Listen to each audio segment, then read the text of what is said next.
We are back with episode 5 of season 4 of We Do a Little Pod. And before we jump in, I want to quickly highlight some big news we've announced this season.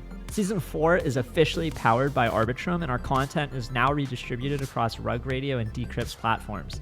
Annie and I have been massive fans of Arbitrum since they launched, and both of us were lucky enough to be investors in Off-Chain Labs' Series B back in 2021. This is a full circle moment for us, and we couldn't be happier to partner with Arbitrum for this season. If you've never felt the frictionless transactions at lightning speeds on the world's most decentralized L2, what are you waiting for? Head on over to portal.arbitrum.io to check out their growing ecosystem where you can explore 600 plus different apps and even participate in missions to earn points. And we all know what happens when you earn points. Without further ado, let's dive into this week's episode. In this week's episode, we sit down with Intern and Tunez from the Monad team. Prior to Monad, Tunez was working with Delphi Digital and Intern was working at CMSHoldings. They're two of my oldest friends from crypto Twitter. We get into why they joined the Monad team, alpha for finding jobs in the space, biggest lessons from previous cycles, and so much more. As always, this podcast is for entertainment purposes only and should not be relied upon for investment decisions. Andy, Dees, and guests may be invested in companies or tokens talked about on this podcast. This is Andy. Yeah, I'm Dees.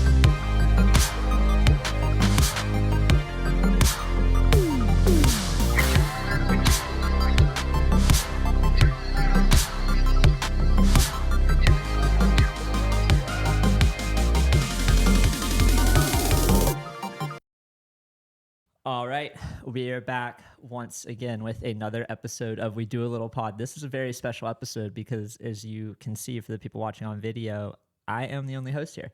Don't have Annie, we don't have Redbeard. This is the first time I've ever solo hosted a pod, and it is a 1-on-2. I'm here with two good friends, Intern and Tunez, both from the Monad team right now, but just good friends from Twitter who we've been shitposting together for 3+ years at this point. And this season has been a lot about trying to get more of my degen friends, more of my builder friends. Like a lot of other seasons have been heavier about the art. This season's been heavier about the degens, heavier about the building, heavier about the tech, that type of stuff. So before we jump in, I just want to thank you both for coming. I know it's a cold day. I know you had to clear some of the schedule to get here, but thanks for taking the time. And how are you guys doing? Yeah, doing well. GM, thanks for having us, man. Yeah. Great to, I don't know, good to come over to this side of the city. Are you normally on the main island? Yeah, live in the main island, and then our office is also in Manhattan. So Same for you. Yeah. I'm around. I don't actually live in the city, but yeah, I appreciate you having us on. I think it's been we might have like been mutuals for like 6 years.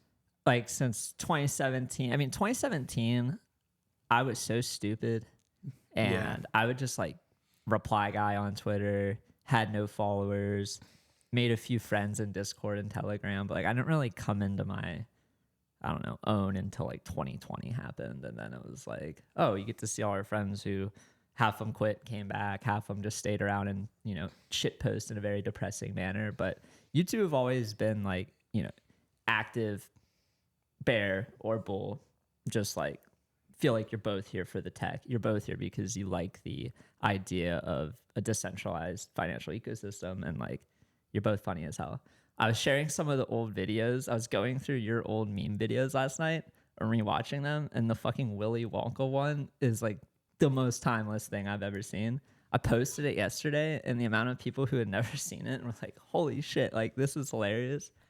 And that's what I think of when I like think of you guys. Like I think of like that like good, you know, kind-hearted banter, like funny memes. But you guys are also like good traders, people I respect as like degenerates too. But degenerates in an endearing term. I feel like sometimes like people hear degenerate and they're like, oh, that's like a bad thing. And it's like, well, we kind of say it in a different way.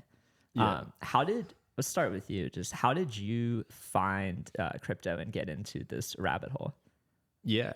So it was the beginning of my sophomore year of college. Okay. And I was a physics major. So you already are pre-selecting for like a more, I don't know, esoteric group of kids that you're hanging out with and seeing in class all day. Yes. To say the least. Yeah, exactly. They're very similar to like crypto type of niche. But one of the kids, we were on like this trip to like a nuclear power plant. And I might be getting that wrong, but It's badass as a kid. yeah, it was cool. It was like we were going to see like an actual nuclear reaction. And on the bus there, one of the kids in my physics class who was like extremely extroverted, like a little bit, something wasn't clicking up there, but maybe a few things were, right? And he was showing me this list of shit coins. He's like, yeah, I own these. This one's up 1,000% over the last 2 days. Do you remember any of those tickers? I don't remember the tickers. Like no, Ryblox, like IOTA, like yeah, those it was. types. Yeah, it was like so it was September of 2017. So he showed me some of the coins, and then he showed me like where he found them, and it was on Twitter, and the charts were log scale. yes. And I was like, I've never seen financial charts that people are looking at, and like log scale is how they're looking at them. And I was like, that alone is super interesting. Like something is going on here. It seems kind of like the Wild West, but ended up looking into it, like started with Bitcoin, right? Learned all about it. And then shortly after, right, once you learn about Bitcoin, you're like, well, Ethereum.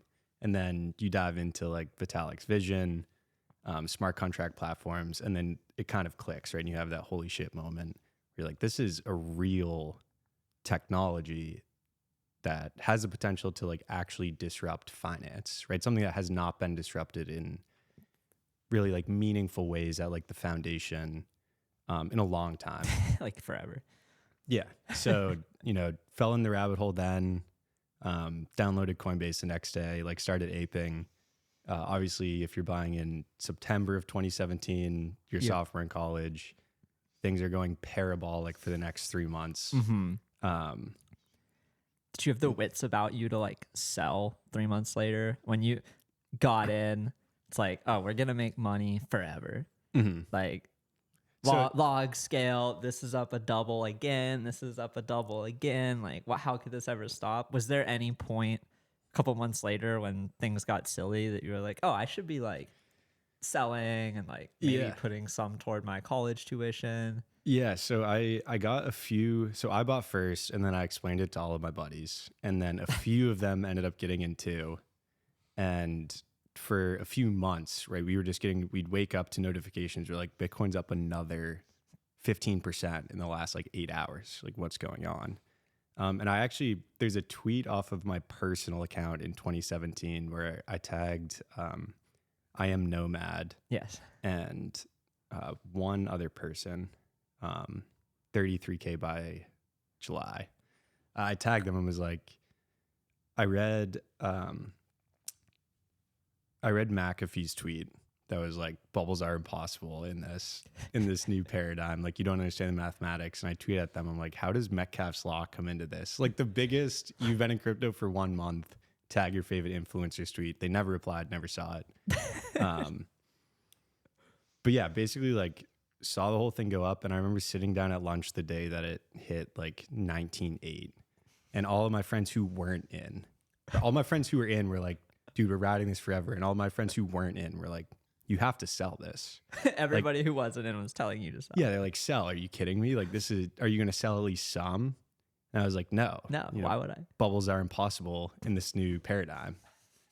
Have you checked you don't understand the mathematics. I'm a disciple of John McAfee. Exactly, dude. McAfee had an outsized impact on my early thoughts around this space. When I think of McAfee, I think of the, I don't remember if it was like 12 Days of Christmas or whatever he was doing, but it was every day he would tweet a new shitcoin and then pump that shitcoin. It would be like, some of them won't even be on Binance. Like, I feel like I like had to go on Cryptopia to get one time. And it's like, where, in hindsight, you don't really know, but like at the time you're like, oh, this is great. Like, this guy who invented antivirus is telling us a token we can buy, and like maybe we could buy it and dump it on each other later, make money off it. But Tunez, how was your entry around the same time in 2017? And how did you fall into the rabbit hole? Yeah, I mean, I think everyone has a similar story. Just, you're kind of getting shilled by one of your friends. I think I was just in a college class, and I just like overheard some guys talking about crypto and shit coins. And there's all these like little pieces of alpha that people think they have, which always amount to nothing. Like I remember Dragon Chain was like apparently backed by Disney. Yeah, Disney, dude. Yeah, and so I hear them talking about that specifically, and I'm like, oh wow, this is like total insider, and like I can't believe I have this knowledge that no one else knows. And so then I go and I like buy Dragon Chain like that night, and then it goes up like 5x, and I'm like, wow, this is just the greatest thing that's I'm so fucking smart. ever existed. Kind of. I still remember I'd read the book Ready Player One like that summer, probably like 2 months before I heard about crypto, and I was just like, oh yeah, like this makes so much sense. Is that where your PFP's from on Twitter? Exactly. Yeah. And then I still remember this coin called Verge. For those of you who don't know, XVG. It's one of the OG privacy coins, and like they had this massive announcement that was leading up to New Year's. And I just I still remember with like, I think it was like an ex-girlfriend. I was like out to dinner with like her and like 2 other people, and like everyone's just like paying attention to each other, and I'm off in the corner like buying Verge, and she's like so mad at me, and I'm like, no, you don't get it. Like this is gonna take us. I'm paying for our future wedding right here. Like you don't. And then understand. like I wake up the next morning and it's down like 50%, and I'm like, oh wow. And then I became like, you have this like. I don't know, Stockholm syndrome, where you're just like, oh no, like this is actually the best thing, and I'm like this Verge maxi for a month. And then you can buy more for cheaper. Yeah, yeah. I'm like, oh no, it's actually good that the price is going down. Like that's actually a bullish I can thing. accumulate more. Yeah, exactly. Bullish selling. And then I really think I try to stay rooted to that original thesis I have. I think it's very much like metaverse adjacent or whatever, where in the depths of the bear market where I was like thinking about like quitting, I remember finding coins like Engine, for example, which was like, for those you don't know, is like the NFT coin basically, where it was like, oh, there's going to be like digital assets and like there's going to be digital items, etc. And then I bought Engine and D's bought Punks, and then here we are. So yeah, I mean, I was a little late to the Punks, but I was early enough. It was like not until Uniswap summer happened that I made a little bit of ETH and was like, oh, Trill has been telling me about this thing, and Trill only talks about like, you know, umbrellas from 18th century shipwrecks that are just like thousands of dollars, and watches that are hundreds of thousands of dollars. And now he's telling me about this thing that's only $1,000. Like this might be the cheapest thing Trill has ever showed me. Maybe I should buy it. But no, it became very clear with the Punks that it was different. But originally it was like, oh, Trill's recommendation holds weight. Like he was somebody I was friends with. You might remember Architects Discord and Shower and that whole group of people who are just like, you know, they were in that 2018 bear market so depressed. Like it was just like you'd go in and post like a suicidal Wojak, start your day. Like I remember like Start your day. like I would start my day like on the commute to my shitty office job, open up the Discord on the bus, like suicide Wojak post, and then like, you know, Pepe KMS, go to work, like nice. After the 10 a.m. meeting, open it back up. There's dozens of more suicidal Wojaks. We go back in like, hey, all our tokens are down 20% more today. Yeah. No one killed themselves today? All right, good job. We'll see you tomorrow. Yeah. And like, that's how 2018 was for me. Was it similar for you? I mean, were you both in school during the 2018? Yeah, I was. So at least in the back of your mind when you're like, I'm going to pay attention to this, but like, I'm going to focus on my classwork? Or did you start like, because for me, I had graduated in 2017, and it was like my first year of being a quote unquote working adult. And it was a very unique time of like, I was convinced it was going to come back way sooner than it did.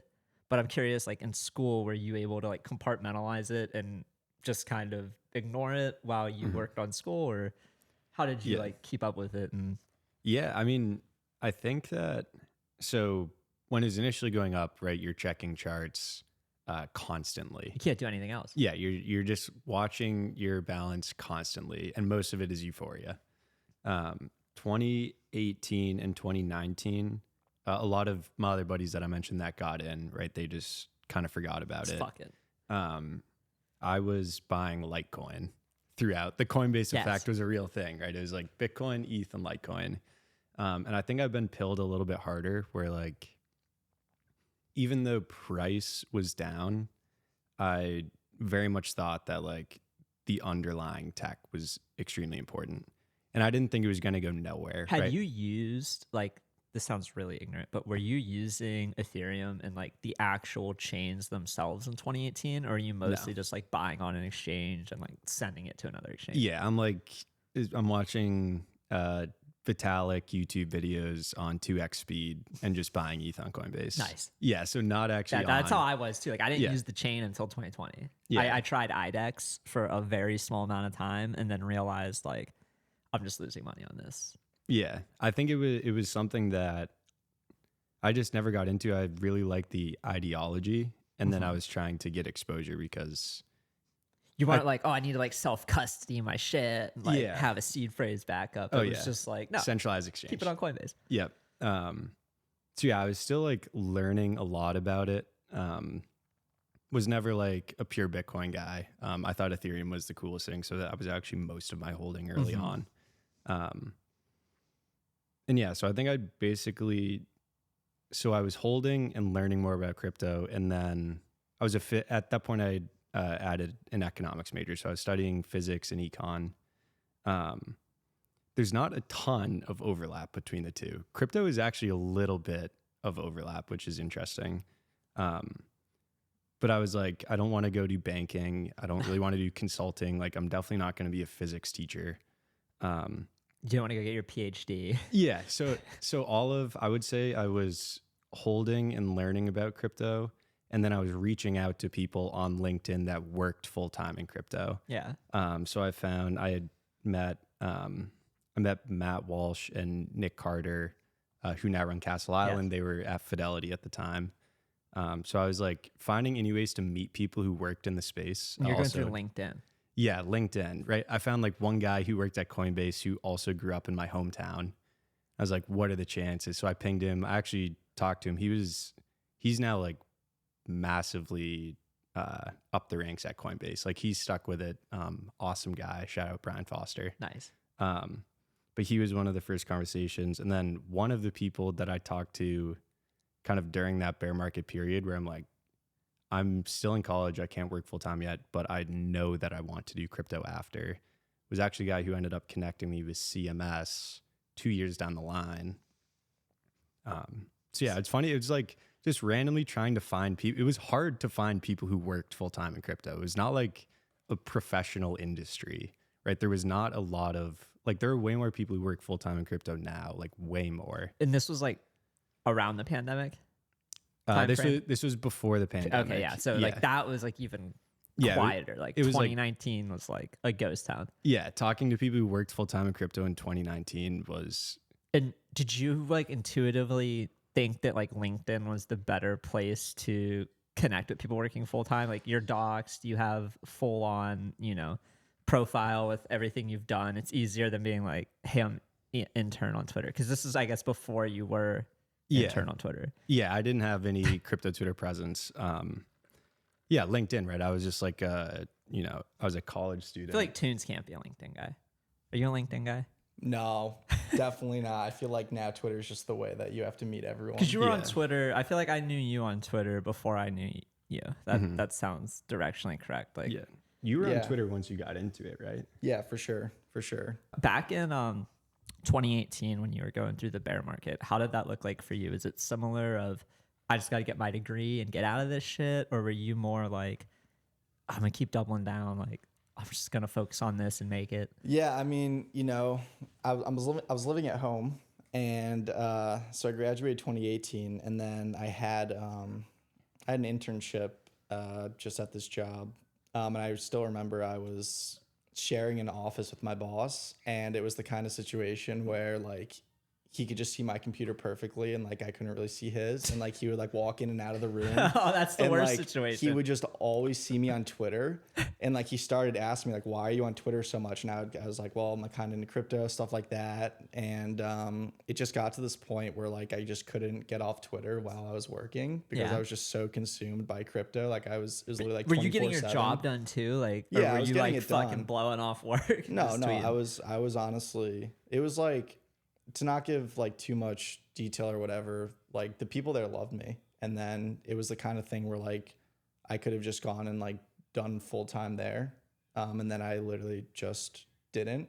And I was just like, I'm just going to live at home and just try to see what crypto is and make it as this like crypto trader type person. And that was in like 2018, like 2019. This was before 2019. This was literally like the pico bottom of the bear market. And I was just like, no, like, I think I'm just going to do this. And then, I mean, part of the reason why I felt the confidence to do that was because I was like growing my Twitter following like pretty aggressively. Yeah. In the middle of the bear, which was just like the craziest thing to me. Hard to do. And so you're just like exponentially meeting like a ton of like really, really cool people. And then you're also, it's in the context of like this like industry that you're like extremely passionate about. And like you see the upside and the opportunity of all of it. So, yeah, I mean, I was just like, the only way that I was like, the game theory of crypto, it's just designed to go up. And just like praying that it was going to go up and I was just going to make it as a trader or whatever. Were you at that time, like, I'm assuming you had a smaller stack of like Bitcoin or ETH, so you like don't have a job to DCA into? Like, how did you look at your portfolio as like, oh, I need to like structure this so I don't lose all of it, but I also need to like make it as a trader? Yeah, it's so, I mean, I feel like because of the Twitter stuff, it like jaded my view a little bit, where I was like obsessed with like making friends and like the community aspect of all of it. But I literally don't think I had a plan. I was just like, I'm just going to make millions of dollars just trading in the next like 6 months because crypto is going to go up or something like that. So it was kind of a YOLO, but I think like the main reason I had the conviction was because my Twitter was growing so fast. I felt like, I think I know how to grow my Twitter. And it just felt like, I mean, it's more clear today because there's so much more like infrastructure built out and there's so much more like legitimate companies and you can get jobs and stuff like that. Back then it was way more unclear of like what a crypto Twitter following would actually amount to or could lead to. Yeah. But I just had, and I was just like, well, if crypto is going to go up and become important, all of this stuff is just going to build and materialize one day. And I just know that if I have a strong following and I meet the right people, something good is going to happen. So I was like, it was like partially like, oh, I'll just like trade my way to like making it, but also like, I'm just like growing this audience. I have no idea how I would ever monetize it, but like, if I just continue doing this, at some point, crypto will be at all-time highs again, and I'll just be in this position where I can figure something out. And that's basically what happened. Dude, it's literally like the embodiment of the meme where it's a crypto bear market and you're at your parents' house and your mom is like, come out of the basement, like time to eat. And you're like, I'm trading crypto. Yes. And then like it worked. Yeah, but it's like, pretty much. Yeah. I mean, yeah, I feel basically. like, yeah, you've both done a very good job networking in the space, and there's always the meme of like your network is your net worth. But in this space, it feels pretty true. Like if you make enough friends, one door opens, and it's like kind of how you started a CMS intern and you talked about earlier. You met them. Like, how did that happen? You talked to somebody on LinkedIn, they introduce you. A couple of years later, like, I think for me on the outside, everyone looked at CMS as like, this is like super legit Chads who know what they're doing. Like, you listen to them talk on a pod and you walk away, like your head's kind of spinning. And you're like, wow, like, you know, Dan's thinking about a lot more than I'm thinking about. Holy shit. So like, how did that come to be? Yeah. So Mike Zinneman is actually a guy who introduced me to Dan this was the summer, this was like DeFi summer, and I knew I wanted to work in the space. So I ended up talking to Dan, and he was like, oh yeah, you know, Mike introduced us, you know, what are you looking to do? And I still had probably 9 months until I graduated. So I'm like, I'm hoping to get a job for after school. He's like, I need someone in like 2 weeks. And he's like, well, what are you looking at in crypto? I'm like, well, I really like Bitcoin and Ethereum, like the longer tail, I feel like XYZ. He's like, dude, the longer tail is everything. And then the conversation was over. And I was like, this is never going to work. You're like, fuck, like I blew it. Yeah. So like I remembered what he said. I'm like, okay, this is how this guy thinks. He's obviously incredibly smart. Like a ton of people said amazing things about Dan. And I was going home, like things got kind of shut down for COVID again. This is November 2020. Okay. So I was going home for Thanksgiving and I had 10 weeks. So I had Thanksgiving and Christmas and New Year's before I had to go back.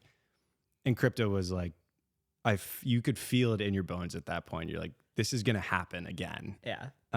So I was going to be doing crypto the entire time. So I ended up calling Dan on my way home, was like, hey, I'm going to be spending every waking hour researching crypto. If you got like, I'll do it. If you just point the finger and tell me, you know, what you guys would like research on, like I probably learn a lot faster because what you think is interesting is probably much better signal than what I'm looking at. And then I'll just give you all the research for free. Right. So like unpaid internship, just like tell me what to do and I'll go do a bunch of work for you. And he was like, yeah, sounds great. Yeah, and sounds great. You're going to do free work? Yeah, it was. Fuck yeah. It was literally a 3-minute phone call.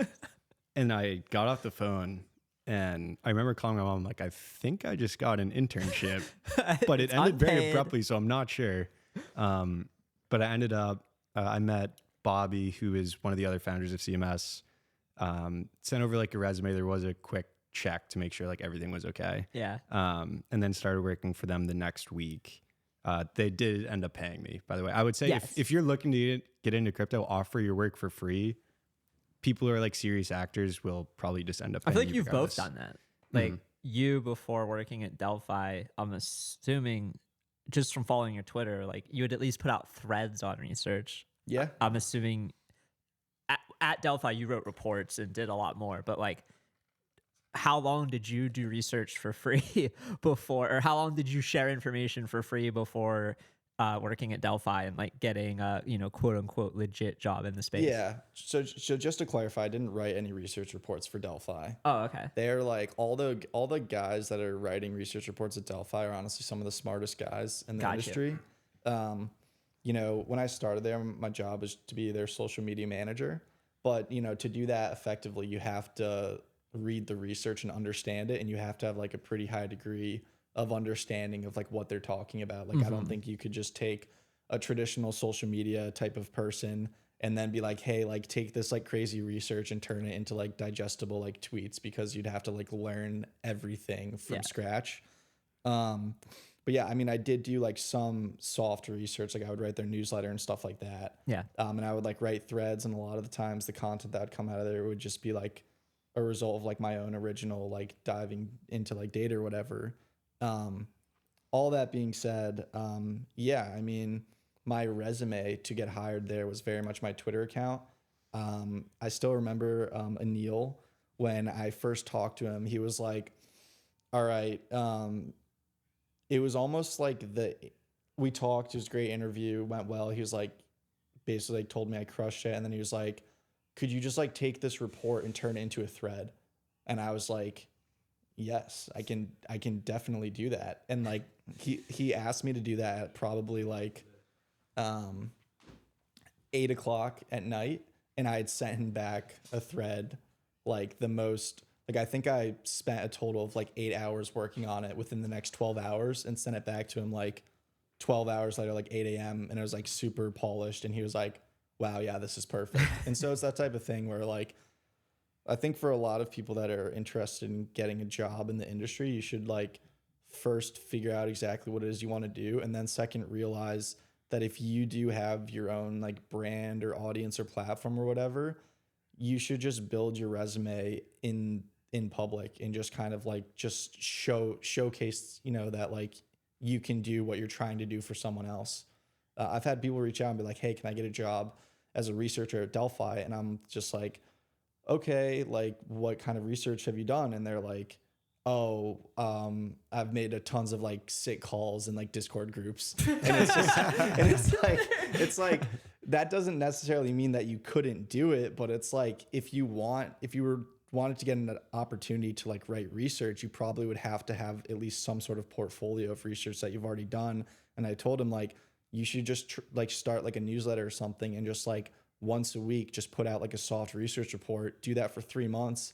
And then it's like, you know, at worst case scenario, now you have this like newsletter that you're building. In best case scenario, you have something you can actually show and be like, hey, I could do this job because I already do it and I'm doing it for free. Proof of work. Proof of work. It's a big theme. Like I know a lot of people who got their position because they're doing things for free. I think of Wale from Azuki. He just put out a bunch of threads and they're like, hey, we're going to hire you to be a researcher at Azuki, but you can also just pursue whatever you want to research. We're just going to pay you to have us under our banner.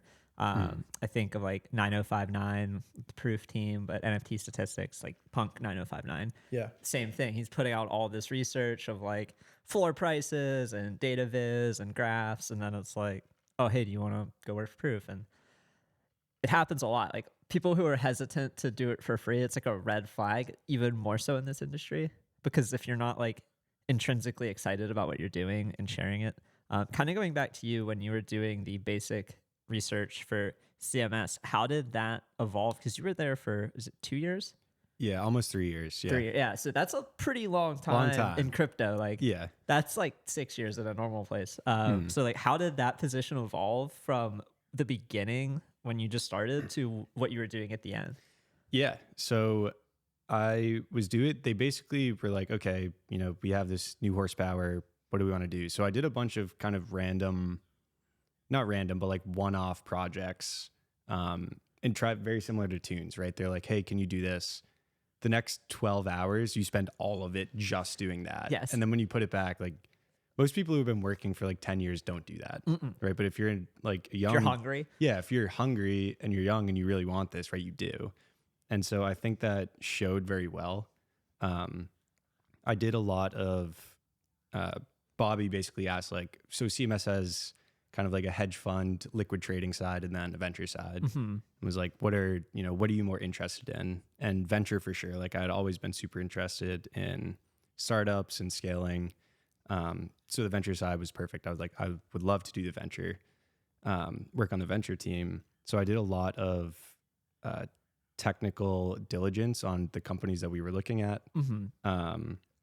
Basically deep diving the project. So like and then that got me on the calls. So I was like hearing startups pitching their protocol, listening to what they were saying, and then doing my own research, and that would supplement the investment decision, which I thought was the coolest job in the world at that point. I'm like, how did I just land Young like 20s? Yeah, being in the conversation with these like super smart founders, and then like being on the side that's making investment decisions. I'm like, this is 10 years from now, this would be my dream job. So like right now, that's amazing. So put a lot of time into that side and got, over the next 3 years, got crazy amount of rep. Like I've probably seen 1,500 to 2,000 decks. Yeah, definitely decks. Like even one-on-one conversations with founders in the space.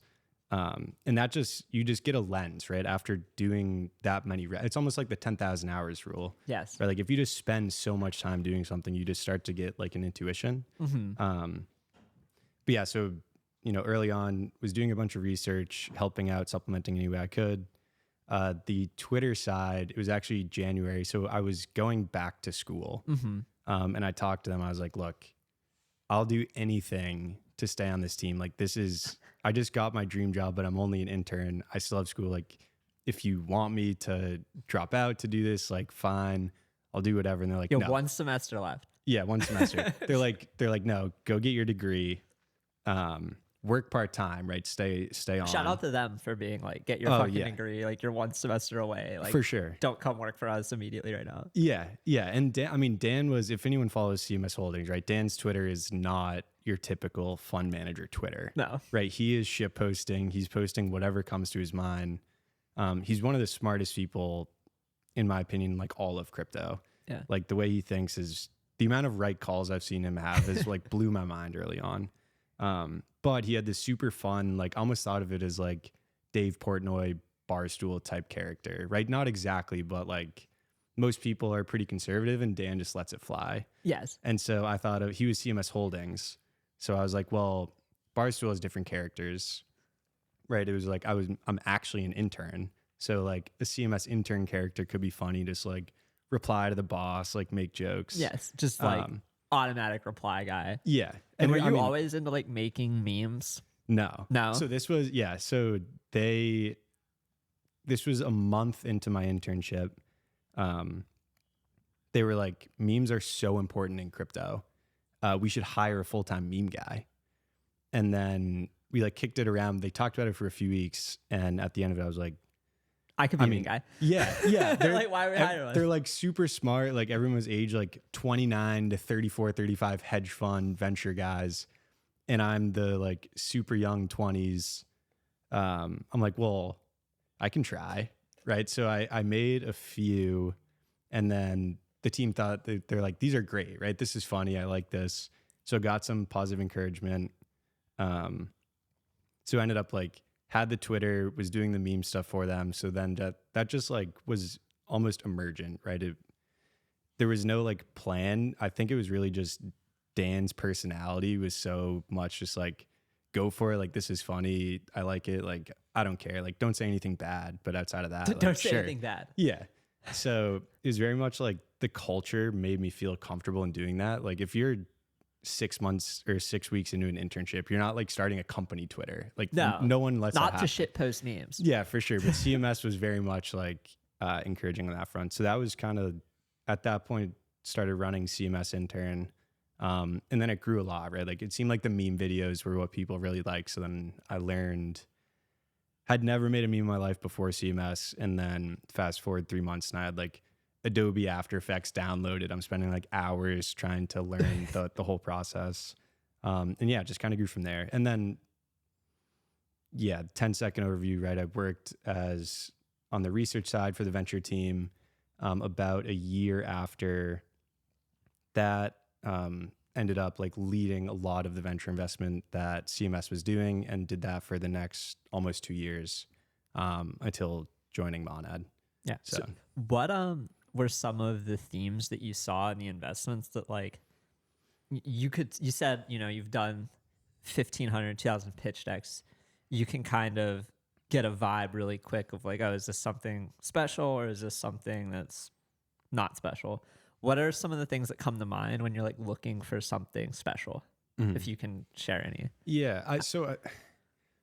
It's hard to pinpoint, right? Because there's like, 100 different things that you take into account. But I would say the main thing would be, what is our general long-term thesis for the next like 3 years of crypto?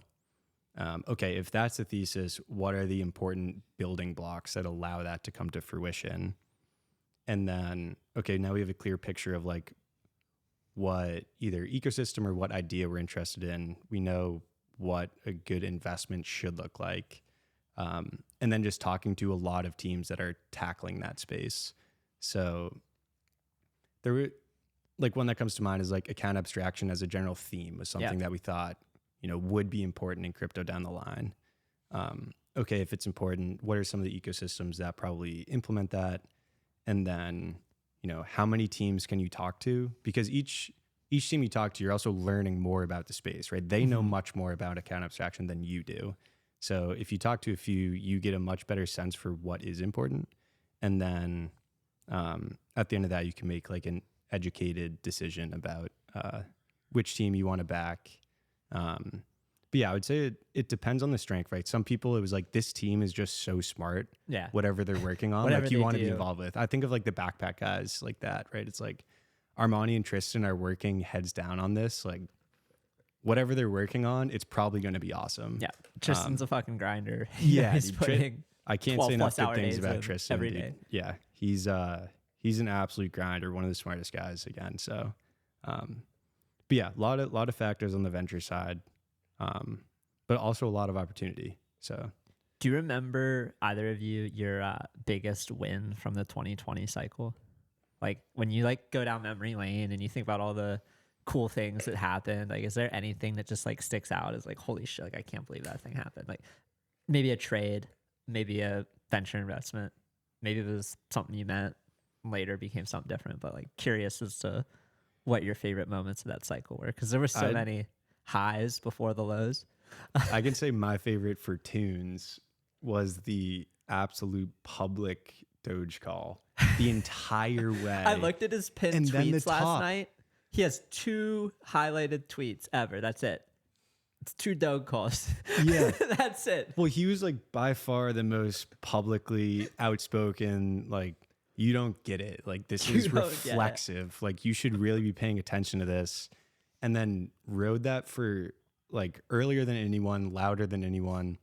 And then the night Elon goes on SNL, right? Doge's at like 70 cents. He says to and sell and it. Tunes publicly is like, Doge 4 months ago was an amazing investment. It is a terrible investment now. So like had his entire thing and then also publicly told all of his followers who were following for the Doge side that it was not. That like Did you this is not sell the it time. when you put that tweet out, or most of it? Yeah, I mean, yeah, a few things. Like one, like in my name, I had like Doge to $3, so that kind of like that kind of discounts all of it. That was like the thesis there was more of like a beta play to like Bitcoin, like thinking that, I mean, Bitcoin's all-time high in 2017 was like 20K, and then the recent all-time high was like 70K. Yeah. So I think a lot of people thought it was going to go higher, and just the way that it kind of like double topped was like really weird. 100K felt inevitable. 100K very much felt like, and I do think if Bitcoin went to 100K, Doge would have like passed $1 and all that stuff. But yeah, I mean, meme coins in general, you know, did pretty well on. I think like the most value I got out of Doge was just like from a social aspect, because I think up until that point I had like 40,000 followers, and then in the course of like less than 6 months, like got like another 100,000 Just from Doge posting. yeah, and it's this kind of thing. It just opens up like access to a lot of things. I got to like work with like a lot of really cool people. Like I worked with Pleaser DAO, and then like I don't know. I feel like if that Doge stuff hadn't happened, that wouldn't have led to me working at Delphi, and then I wouldn't be working at Monad and all this stuff. So it's like it's kind of like long-term plays. I think, you know, can potentially be more fruitful than like. Were you any looking sort at of short-term Doge in trade. like 2019 and 2020 and being like, this is gonna go back up and go crazy again, or was it more of like a beginning of 2021? DeFi had already, I don't want to say had its moment, but DeFi definitely had a good 3 months before that. And then it's like, okay, we haven't seen as much trickle into, for me, it was NFTs. For you, meme coins. Like, how did that thesis come up? Yeah, I think, I mean, in hindsight, I do feel like it's kind of obvious, but like, just like, there's three things. Like, one is like to get to that point, like, one, you first have to be like, you have to think crypto in general is going to go up and have like a whole nother cycle. You know what I mean? Like, when Doge was still below a penny, it was like, I don't think Bitcoin had broken all-time highs yet. So it's still like, to be bullish on Doge, you have to exist within being bullish on crypto, and then like go super far out on the risk curve and like whatever. Yes. And then second is very much like this, like when Wall Street bets and all that stuff was going crazy Like in AMC, GameStop. That was like one of the, I felt like that was just like a very much like a paradigm shift of like the way that like assets are valued or whatever, just in the sense of like, if you were to go to like some college and they were to teach you about how to like properly value things and how like the market is always efficient or whatever, like GameStop itself is just proof that that's not actually like real now that you have so much like retail access to markets, and like whatever percent of like the volume of a certain stock can just be like 100% retail. It's like that kind of just takes this like idea that everything has to be priced a certain way. Like, I feel like it just like kills that idea where everything just becomes super reflexive, where like if you have like a community built around an idea, then that idea grows in popularity, then like it can just become really reflexive. And so building that around like a meme, especially on like with social media being the way that everyone communicates nowadays, is just kind of like supercharged. So it's like, one, first you have to be bullish on crypto in general, think it's going to go up. Two, you then see that like Wall Street bets and all this stuff is going crazy, where people are just like latching onto an idea and not like really this like underlying value of an We're going to asset. stick it to the short sellers. Yeah, exactly. By putting all of our money into. And then third, Elon Musk is just like every month tweeting out like a Doge meme. And so it's kind of like you put those three together and you're like, if A, crypto keeps going up, B, like this like degeneracy like continues, and C, Elon Musk just keeps tweeting about Doge, like how is it not going to go up? And then like you had this like day where it pumped like from below a penny to like 10 cents. It's a 3-leg parlay for like 100x. It's a pretty good three-leg parlay. Exactly. But it's only plus 200. I know. And and because it's a meme as well, I feel like it's extra reflexive, because all you have to do is post the meme. Like, it's so simple. You don't need to like even say a thesis. You just post the picture. And it's like, it's so wild now, because I remember when I would talk about Doge back then, I would get so many comments being like, like, I mean, if you exist in crypto back then, you exist in it because you believe in like decentralization and like scalability or like all this stuff. You have all these wild theses. Doge is like the antithesis to that in general. So it's like, how do you go from being inside of crypto, which means you have this like crazy theory about how it's all under this underlying value, but then within that pocket, you're like, oh, well, let's pick the dumbest thing that has no value. It's like the most like counterintuitive like way to think. But then now if you look at like the industry today, it's like you have like Avalanche who are being like, we're going to do a meme coin fund. Like we're going to like market buy meme coins. And it's like, how did the industry transform so much over like 2 or 3 years?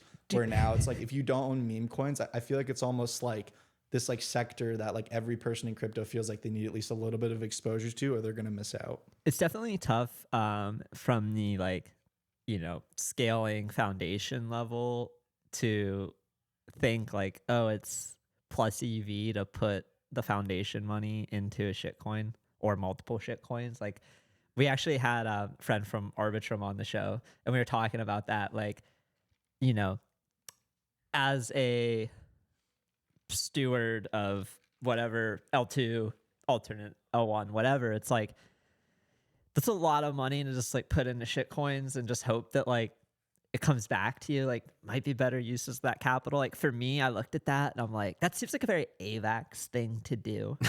Like when I think of fucking Eamon and his Twitter persona, it's like, yeah, of course, this dude who's like $3 million in a Stars Arena exploit, no big deal. Like, let's put $100 million into cock. It's like, what?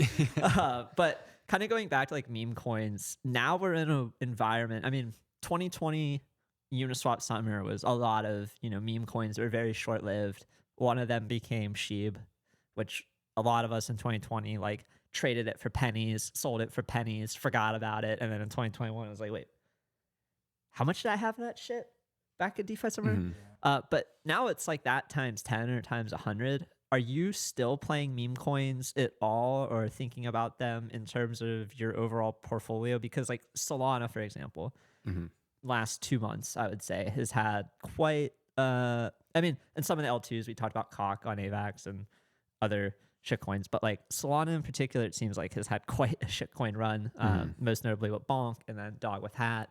And then, still seems like this week when we've been recording, my group chats are talking about Solana shitcoins again. And I'm like, oh God, like we're going again. But like, how are you playing shitcoins now? Like, are you still somebody who looks at the Doge BTC chart on Bittrex that goes back to like 2013 and you're like, just goes like this, and then it goes, psh, and then it goes like this. And it goes, psh. It's like, am I gonna do that again, or are you still like looking for a better meme coin? Like, I'm curious how you guys play that. I spend much less time actually trading them now, and I am active, but I do it at a much more infrequently. More like a swing trade. You're not like trying to like fucking scalp a fresh shit coin on and Jupiter on the 2-minute chart. And I think that that's where the highest amount of opportunity right now in crypto actually is.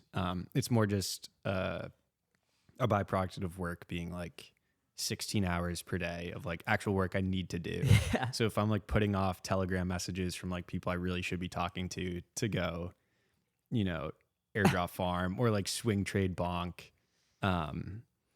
So it's been tougher. I think that it is incredibly important though.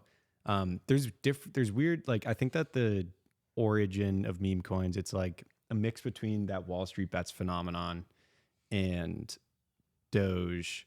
And it kind of is like this, there's like a stick it to the man type of personality behind it, right? It's like, we can just make this go up for fun. And like, you can't no model intrinsic this. value. Yeah. And like, if it was like, I think if like a massive fund or something, like the second the man tries to be like, oh, this is what we're going to promote, it's like, well, you just killed it. Right. The whole point is it's like kids and retail just How like, do you think about like Franklin this. Templeton? Putting out with hat tweets. I know. I mean, Van Eck, right? Like shout out Van Eck. They literally made it okay for institutions to shitpost. And not even okay. They made it like, if you're not doing this, then you're out of it. You're old, you're a boomer. Yeah, and then on the you're opposite pushing side, we your have audience like away. Vanguard, and they're just like, fuck you. If you're under the age of 60, we don't want you to use our platform. Yeah, I would say the guy behind, so Vanek Intern, right? Whoever is running the social media account has quite literally created a new paradigm for what institutions need to adopt if you want people to like have positive brand association with your products, which is amazing, right? It's like this emergent class of like, yeah, like Twitter degenerates and people trading because it's fun got strong enough, and the culture is like so, I don't know, it's like based in just individuals talking to each other and saying like, this is funny, this is cool. It's so strong now that if you're not doing it, your business will actually not do well.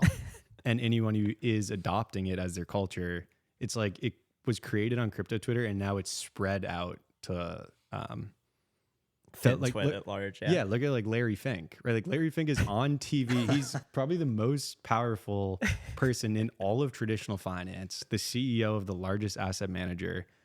And he's going on like the same way that I felt in like October 2017, where I called my mom and I'm like, you might want to look into this. Like, this is crazy. You can tokenize this. Like, it creates this new infrastructure. I feel like Larry Fink is like 1 month down the rabbit hole. And he's like, his mind, I picture Larry Fink Googling on his own computer, being like, what really is this stuff? And reading and just being like, oh my God. It kind of reminds me of Sailor last cycle. Yes. But I feel like it's more reputable. Like when it came from Sailor, it's like, okay, this guy's like kind of a character. You know, what is MicroStrategy even really? Yes. Where it's like everyone knows BlackRock. Like everyone knows Larry Fink. So when we see him doing it, it's like, oh, yeah, this is a strong signal. Yeah, it's quite literally the meme of like the small domino. It's like someone like making memes on crypto Twitter, and then in the middle it's like Michael Saylor adopts Bitcoin as like his entire identity, and then the biggest domino of all of them is like Larry Fink shilling tokenized assets to the entire world. Like I actually do think in a few months we're gonna see like, you're gonna be watching like a PGA Tour event, and it's gonna be like a Rolex commercial, and then just like Larry Fink telling you that crypto is the future. He took out a 30-second ad, and it's just a PSA of him talking about the tokenization of assets. Yeah, it's like the same like Trill for you. When he started talking about punks, you're like, oh my God, there might be something here. And you maybe had heard about it, but you're like, I'm not going to touch it. Larry Fink is that guy to everyone over the age of 50. They're like, well, I trust him more than anyone else for financial advice. So I don't know. I think it's like, I think that opens up, it like makes it okay for like boomers to get crypto exposure. We need a Larry Fink shitcoin. Like there isn't a ticker Fink. Like that's kind of a good ticker. Yeah. But Tunes, are you trading any shitcoins these days? Are you even doing any like long-term DCAing into meme coins, or how is your portfolio management changed since going full-time on Monad? Yeah. Not really. I mean, I'm more of an observer. Like, I feel like the dog with hat stuff is so cool and funny. It's like I'm just observing. I feel like meme coins are kind of exciting right now, but I feel like I'm more bullish on like NFTs and like if you look at like what's happening with like Pudgy Penguins. Oh, they've been ripping. They're like 20 this morning. Mm-hmm. Yeah, it's I think this year will be a bit like the convergence of like NFTs and crypto finally. And you kind of see that with like something like Dimension doing an airdrop to Pudgy Penguins. And it's just like, that's completely unexpected, by the way. Yeah. Mm-hmm. It's almost like you look at the cycles of how things get funded. It's like 2017 was very public sales ICOs. 2021 was very like VC, like super insider. And then I just feel like it's like a pendulum that kind of swings. And if you're a type of person that looks at something like Dimension and you're like, just like, you have no like network, but you're like a crypto fan and you're like, why are other people able to like access these things, but I'm not? Well, suddenly it's like, well, you could just buy a Pudgy Penguin and now you're going to get access to these things. And it's like, I feel like that is just going to continue to spread, like that idea. And you're just going to see this massive convergence of NFTs and crypto this year specifically. And like, I think a bunch of NFTs like 2x'd over the past week. Like I know Sappy Seals did. Yeah, Shout there's out been Wob. some good movement. But yeah, I mean, like I feel like I'm more interested in NFTs right now than I am like meme coins. Yeah. So what drew you both to Monad? Because you're both two people who've done a lot of research, spent a lot of time in the weeds, like you said, looking at 1,500 plus pitch decks. For you both to see something that had to have been clear, I would think, to both of you, like what were the things that you were like, hey, I've had this great opportunity with CMS for the last few years and I've got to grow a lot here, but like now it's time for me to make the jump. And then on your hand, it's like, okay, now I've had a great time at Delphi, but I feel like I'm ready to grow into this new position. I'm curious, what were the indicators for you? Yeah. So I initially talked to the Monad co-founders. So they were at Jump. They had just left Jump Crypto to start Monad, and like Jump and CMS. For the people who don't know, Jump is a what Yeah, do you want to? How do They're you like the largest market maker. Yeah, in the world, I Jump think. is an extremely large, I would say just like financial institution. They touch a lot of different areas. some of the smartest people work traditional there. finance. Yeah. Yeah, so you're like, hey, two founders coming from there. Yeah. So the two technical co-founders, Keone and James, worked on the same high frequency trading team at Jump for 7 years. And Jump's high frequency trading setup is that there are like 20 teams and they're all independent of each other and they're very secretive. Like they don't share any information. Oh, even with other teams. Yeah. So I always thought of Jump as like, okay, well, Jump is working for, there's probably a lot of information shared within, but you don't want to share with other companies because you're trying to, exploit your own edge on the market. Mm-hmm. But no, so they have 20 teams that all compete with each other. And Keone was the team lead, like head strategist and quant. And then James was like this crazy smart computer scientist, engineer who's taking a lot of the ideas and then optimizing their internal systems to make it as performant as possible. And so they were one out of the 20, right? They were one of the top teams consistently over the course of 7 years is a long 7 time. years. Yeah. Especially in crypto. Yeah. And like 2013 to 2020 was like the heyday of HFT, right? So they're like two of the top HFT mines in the entire world. They got, once like Solana started doing well, Jump Crypto was making a ton of money. So my theory is that they were like, okay, let's take two of our top guys from HFT side, see what they can do on crypto. So James started, was one of the original contributors to Pith. So he was working on that team. And Keone was working in Solana DeFi. And they were there for, I believe, like 7 months. And then they had a ton of experience optimizing computer systems from their HFT days. Mm-hmm. They saw what Solana was doing, was like, hey, this is actually really important. There's no reason we can't do this to the EVM too, right? Like, let's rebuild it in C++ and Rust, and then we can make it like as performant, more performant than Solana, and then all this tooling that currently exists can also plug right in. Yes. And at this point, it was like this was like L2 season. Everyone was like, I'm doing an L2, like It's L2s are the optimism. thing. Yeah. Got all the. So L2s is like for sure the narrative. And Keone and James are like, well, it will perform much better as an L1. So we're just going to do it this way because we think it's actually correct. So that's the background, right? We talked to them. We were one of the first conversations after they left Jump. So talked to CMS, really just getting feedback on the idea. And I remember hearing the pitch, and at this point, right, had seen a ton of pitches, and I was like, if this can actually work, it's hands down the most important thing that I have ever seen in my venture days at CMS. Like, this is like automatic. If this works, it automatically becomes a main character. Like, one of the most innovative, like, or like true inventions that I've seen. I have no idea if this is possible. Really, like, I do not have the technical chops to like break down if this is real and what you can do. And I said that on the call. I was like, this is a massive idea. But a lot of the time in crypto, right, it's like, if something is this crazy massive idea and you can't prove to yourself that it is right, like a lot of the time that doesn't actually work out. Yeah. So I weighted it at that point as like, okay, there's like a 10% chance that this works. But if it does, it's so important. So I ended up, they did a venture raise and then an angel round. Mm-hmm. And I pinged Keone and was like, I would love to be involved in the angel round if I can help out. Even though I had a weight as 10%, I'm like, this is still a great trade. So followed along with them for a long time. I remember talking to Keone at the end of 2022, so like 14 months ago now. Yeah.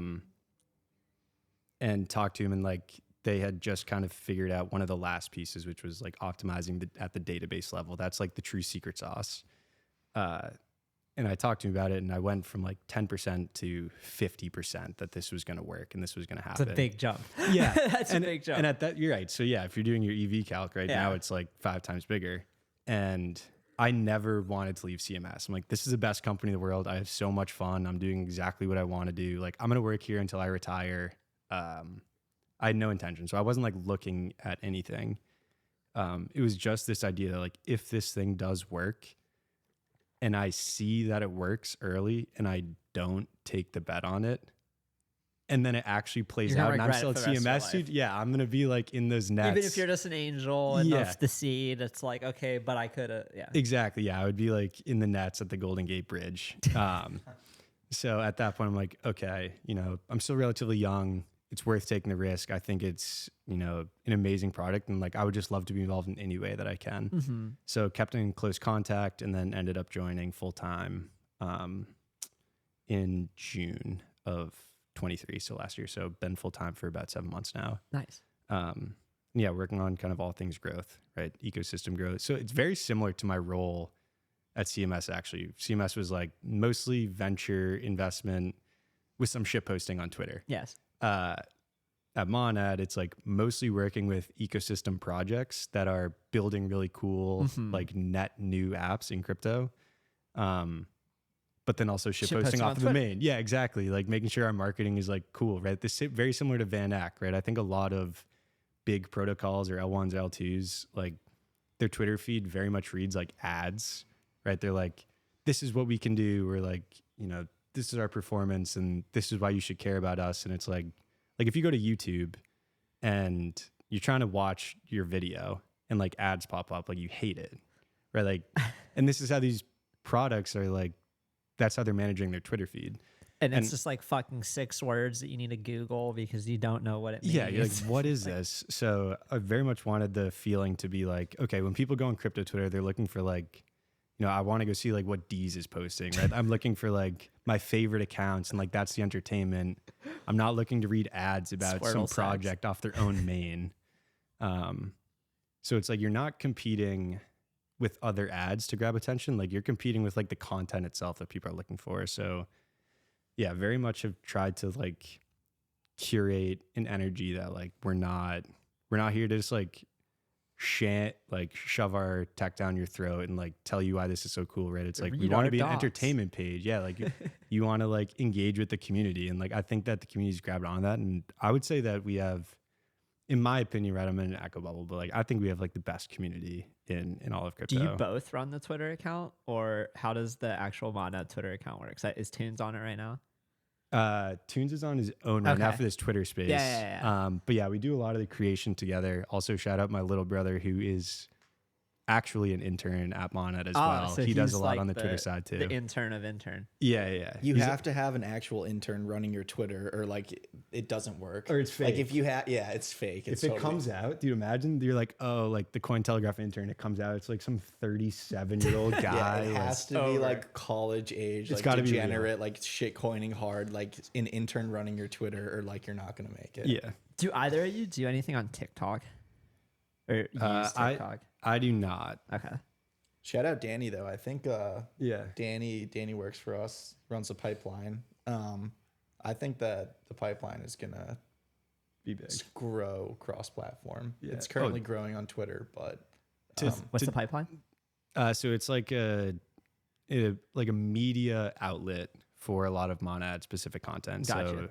So actually to your point earlier, right, where you're like, do a lot of things for free, and then that's probably where the opportunity comes from. Danny was just like creating amazing content in the community for like 9 months straight. It's a long time. Yeah, and we're like, this guy is amazing. Like, we want to like, can we give more leverage to this? Can we like give him a bigger outlet and help push it? And like that was the birth of Danny Pipelines, right? Like now he like creates all this amazing content. He hosts podcasts as well.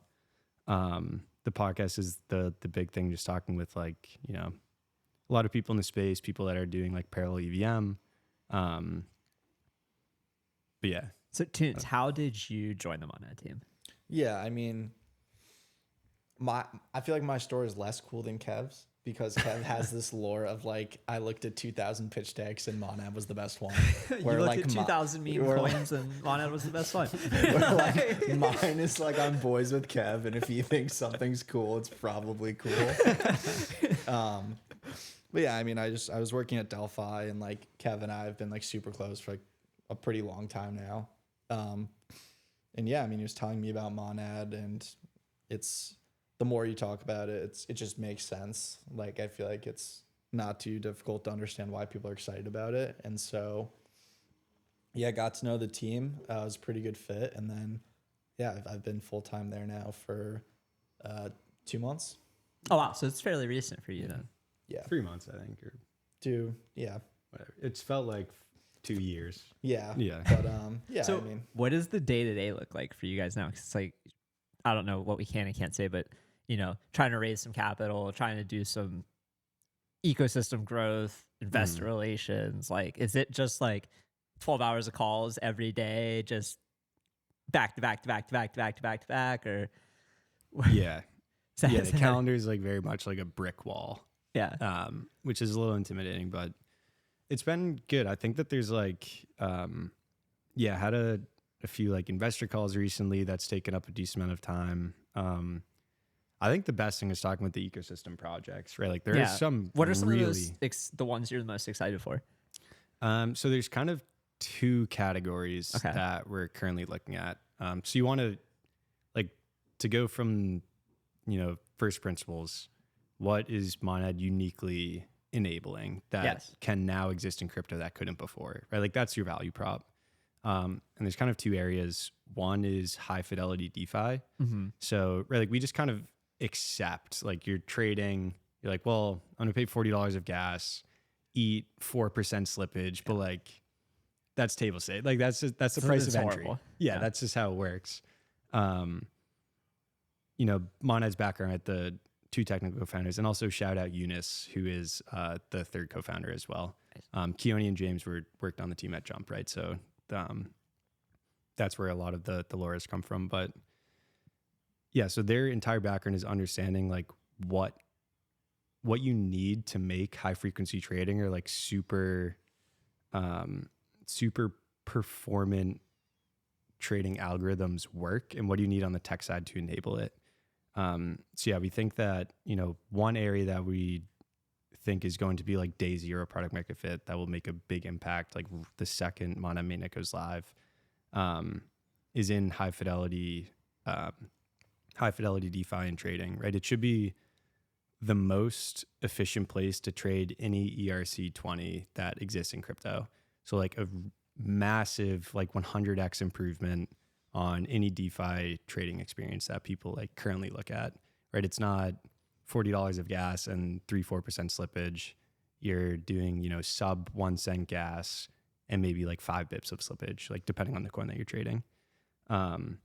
So that's like a few people trading extremely frequently, very large amounts of money. And then the other side that I actually think is what is kind of required for like the next cycle of crypto is consumer facing applications. So like a very large amount of people making very small kind of microtransactions. So to think about like a game, right? If you like think about Fortnite, right? Like, did you ever play Fortnite? Yeah, a little bit. I'm horrible at it. Okay, word. Yeah. So in Fortnite in 2017, right? The first time you play, you're like, this is an amazing game. Like this is going to be big. I think a lot of people think about crypto gaming in a similar way, where they're like, this makes so much sense that like it should exist, and like someone is going to build it and it's going to exist. But currently with like the scaling solutions that exist, it would be like if Fortnite was this amazing game, but only like 2,000 people could play it, because after a certain point, everyone gets priced out because gas is too high or the chain can't handle the throughput. With Monad, right, the idea is that if a game, so gaming is what I'm talking about. Sports betting is another one that we're super excited about. That's one where, you know, if there's $2 gas fees and you're making Doesn't make $5 sense. parlays, like no one's going to pay that. So they're like in general consumer facing applications that have like millions or many, many millions of daily active users that are making like a few or many transactions, and that they are price sensitive to how much that transaction costs.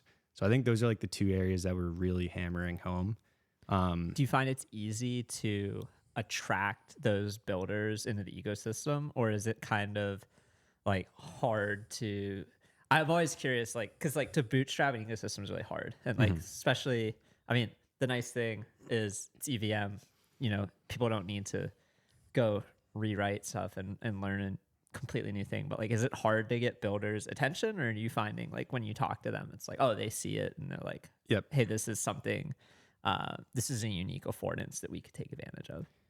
Yeah, I would say like July, it was a bit harder because you're hopping on a call and they're like, I looked a little bit up Monad, like, can you tell me what it is? Yeah. And if you have to tell someone what the product is, like that's a terrible place to start from. Start the call. Exactly. 15, So, 30-minute call, and you're like, what is it? yeah, July was kind of like, okay, here's what Monad is. This is what it enables. Like, this is what it would do for your app. And like, a lot of people found that very interesting, but it's kind of like, okay, it's a bit farther away. You know, there's not like this social consensus that this is a good idea yet. So like, we'll feel it out. Like, we want to do something, but let's wait and see. The last 2 months, right? Like a ton of people have just been talking about parallel EVM in general, and it like very, I don't know. I think it was kind of like programmed that like, this is a good idea and eventually everyone will get It's it. a good idea. You're just early. And then other people are like, oh shit, this is a good idea. Who's Yeah. building it? And it's like, oh, they've already been building it. And okay, they're maybe one of the leaders in this space. So Yeah. then it like kind of clicks. Yeah, exactly. It was like, okay, very smart people are saying that this is a good idea and this is like a net massive improvement for the EVM. Okay, 5 teams have said within the last month that they're going to start doing this. Well, Monad's been doing it for 2 years, right? Like, they're obviously way farther along. Like, they're going to have an actual performant product much sooner than anyone else. So I think like once there was like more of a spotlight and attention, since then it's been like I like can't possibly handle the inbound that's coming in. It's probably very interesting to contrast July to now, where like July, it's like you're like pulling teeth, like trying to explain it. Now it's like I have 350 emails I got to get to, and like I recognize 50 of them. So start there and work my way through. Do you find that, actually, I should ask a question on like timelines for Monad if I can. Like, when is the rough, like, is there like a mainnet launch, or is there I hate the word roadmap, but like, is there, What's the roadmap look yeah. like? I would say, so I'm not sure when. This will air in about 2 months. Okay. So it'll be, That makes it, I'm going to call a few shots. Okay. And then maybe We'll see. 2 months from now, things will and be then a we'll bit see, and different. we can cut it. If Yeah. we do. So, by net, so 2 months, and this is almost like writing a note to like Yes, open this 2 is like months you later. writing a note for like March. So at this point, DevNet is live. Benchmarks have been published. People see for the first time, like, we released the docs, so they kind of knew the engineering that was building the engine. You know, now the car has gone on the racetrack and people see how fast it is and see what's possible. So testnet is probably about ready, like coming up on ready. So the first time you can actually dive in, get your hands dirty, try out Monad for yourself, right? Like, you kind of went from, okay, the docs seem promising, to they're publishing this incredible data that, like, you know, no one can stand up to. Now you're about to be able to use it for the first time and be like, oh, this works. Like, the end user for the first time is like, I see what this is going to do. And then, yeah, I would say 2 months is March, probably 2 quarters away at this point from mainnet launch. Nice. So 2024 will be a big year. 2024 will be a big year. Yeah, there's a lot in the roadmap right now. Nice. So yeah, hopefully 2 months from now this is like exactly true. I mean, yeah, we'll see. working in crypto, it's like timelines change. You never know. There could be some bug, some thing that just delays, or maybe something that speeds it up too. Like you just never fully know. Yeah.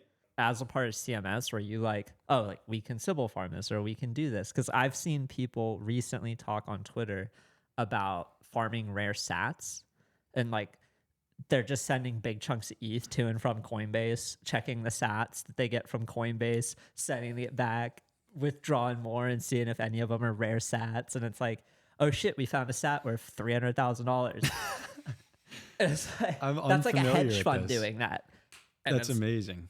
I actually, this is the first time I'm hearing about that concept, but it sounds very crypto native, right? Yeah. It's like they have like a, I don't know, script or bot that cycles it and automatically checks all the sats, and it knows immediately like green or red, it's good or bad. If not, send it back. And it's like, yeah, of course they're doing that. I've never been that type of person to get value out of the ecosystem through that edge. But I know a lot of people who, and it almost to me seems like a form of MEV. Maybe, where it's like you're not extracting it from the transaction, but you're extracting it from, I don't want to say like Coinbase, but you're extracting it from like a dormant entity that's just passively holding big amounts of it anyway. But yeah, I think some of the hedge fund stuff is just super interesting, because that's like, where's their edge? And then they just like, oh, we have this edge right now. Yeah. Like no one else is doing this. In general, people don't. If you have an edge, right? That's the thing that you keep closest, right? So I think if people, I would be skeptical of people saying that they're giving their edge away, for free, because they want to probably get like likes. they've already milked it for what it's worth. Yeah. And then, or they're trying to get other people, like their edge is actually getting other people to think that this is an edge. Yeah. I think that's something that's important to think about on Twitter. It's like when you're reading tweets, that's like I made a meme about layers of hell. And it's like the first layer of hell is like a group chat with 3 people. And then the second layer of hell is a group chat with 12 people. And then the fourth layer of hell is a group chat with 50 people. And the 7th layer of hell is Twitter. Like, and anything that you read on Twitter has gone probably through the first 6 layers of hell already. And like, that's kind of how I look like alpha on Twitter. It's like when I'm reading this, it's like, okay, this person probably shared it in a small group chat a while ago or came up with it. And it has been, I'm in enough of these chats that I see how it works. It's like, okay, like this is how some of the sausage is made. It's like someone's like, hey, this is a nice shitcoin. And then 6 hours later, you see it on Twitter. And it's like, okay, it went through all those layers of hell. And I think the same with like all the alpha threads you read too. I think it's like something that's just good to be aware of in general. Like if you're a market participant, you shouldn't ask yourself immediately like, oh, is this information good? Can I act on it? It's like, okay, why am I seeing this now? Type stuff. I feel like, I've definitely read some things where I'm like, fuck, am I a fool? Am I the sheep? Yeah, it's like the bell curve meme. I forget who posted it, but it was like, first cycle you're completely on the left, and then second cycle you're the mid curve, and then third plus cycle you're on the right. All right. So is this your both? It's kind of like your third cycles. Yeah. Third cycle. Hopefully we're on the right, dude. I mean, I feel like, does it count if you joined your first cycle at the top? You know what I mean? I joined mine like right around like a little after September. I think I bought my first Litecoin in October. So I had like 2 months of I'm a genius, followed just by like a year of suicidal Bojacks. I think for it to cycle, it has to go both ways. It has to go up and down. So we're on our 2.5. Or second. Yeah, we're just mid curves, I guess. Oh. Well, if you joined at the top, then you got a half cycle into the bear, I feel like. So what this bear market did you do differently than last? I mean, obviously you joined a team that you're very confident in, but what other things did you do during this bear market that you learned from the last bear market to like do better? Like for me, I was a lot more calmer about just like DCA and chill, and not like I need to long something for 10x to make it all back next week. Yeah. Yeah, it is weird because I feel like the way you interpret, if you've gone through a full cycle before, you just interpret your next cycle as like, oh, this is just going to be an absolute copy of what it was before. And so to that extent, it's like maybe you have more conviction to just kind of like buy stuff when it seems pretty depressed. Like I bought a Sappy Seal, for example, when it was just like dead. Like 0.2, 0.3. Yeah. So What was the thesis behind this Happy Seal? dude, kind of, I feel like Wob really, like the stuff I was talking about, like mimetic, like reflexivity, I feel like he really understands that. And Yeah. like seals have very much leaned into memes, which I think is really great. They're kind of, I feel like they're like they could be a Pudgy Penguins catch-up play almost, because they're kind of similar vibes. I think Luca has a bit more experience with mass distribution of like media, and like you see those like penguin like plushies or penguin like real life like whatever characters that come in this like super professional packaging, and it like creates a whole experience when you open it. Like I don't know, I just Sappies could really catch up if Penguins are 20. yeah, Sappies, I'm honestly really bullish. it's on the best utility is like, well, how far could this go up? It's like you look at something and you're like, Yeah. oh, this is cheap. And then I'm always thinking in log scale, going back to what you said early on, like looking at charts in log scale. I'm always thinking about like 2x versus 3x versus 5x versus losing 50% versus losing 80%. I'm not really like ever thinking about the linear scale. And that's how I look at NFTs too. It's like, I was big on Jack Butcher checks at 0.2 because I'm like, okay, it's Jack Butcher. He knows how to get attention. I'm sure at some point in the future he'll get attention. These things were 2 ETH, now they're 0.2 ETH, like those type of plays. But the seals, when I think of the seals, I think of Kobe for some reason. Like he one time on a space said something about the seals, and like on that space, I think I was hosting it or co-hosting it. The seals just went up like 100%, just like because Kobe came up on stage and mentioned the seals. I was like, wow, that's the power of Kobe. Yeah, I'm bullish on the seals for sure. Do you have anybody on Twitter alerts? Oh yeah. Yeah. Yeah. Twitter alerts is like how most of the time, if I need to check Twitter in, under 10 minutes, I just go to the people I have notifications on for. How many people do you think you have notifications on for? I think I have 10. Nice. That's I probably have like 12. Yeah. Very similar. Yeah. Similar. If you get too many, right, it's like a big, like, you don't know that I took you off notifications, but it's a big mental demotion. It's like, no, not you specifically. I'm saying when you take someone off noties, it's like. And it's normally I take them off notifications because like I would never want myself on notifications because I know how I tweet, and it's like 9 replies to 1 tweet. Like the people I have on notifications, I mean, talk about Kobe. I have him on notifications. Yep. But like a lot of people I have on notifications, it's because of not their replies, but their tweets. It's like Elon. It's like, I feel like you kind of maybe have to have Elon on notifications. Yeah, you have to. Like if you're playing the market, no one can move the market more than Elon. Like when you have Elon on notifications and you open up your phone and you're like, is that a fucking my lady? Like, wait, I'm going to Blur right now and like list, okay. Yeah. Like those type of things. Like when Elon was tweeting, seize the memes. Yeah. Back last January, I sold every meme card I had. It was like 50 ETH of meme cards. I'm like, I'm out. Yep. Because this is your moment. Yeah. And I feel like as a trader, especially for like NFTs in general, like you need liquidity events. Gordon Goner, I have him on alerts. Every time he buys... Guard? What? Did you say Guard? No, Gordon Goner. Oh, okay. Okay.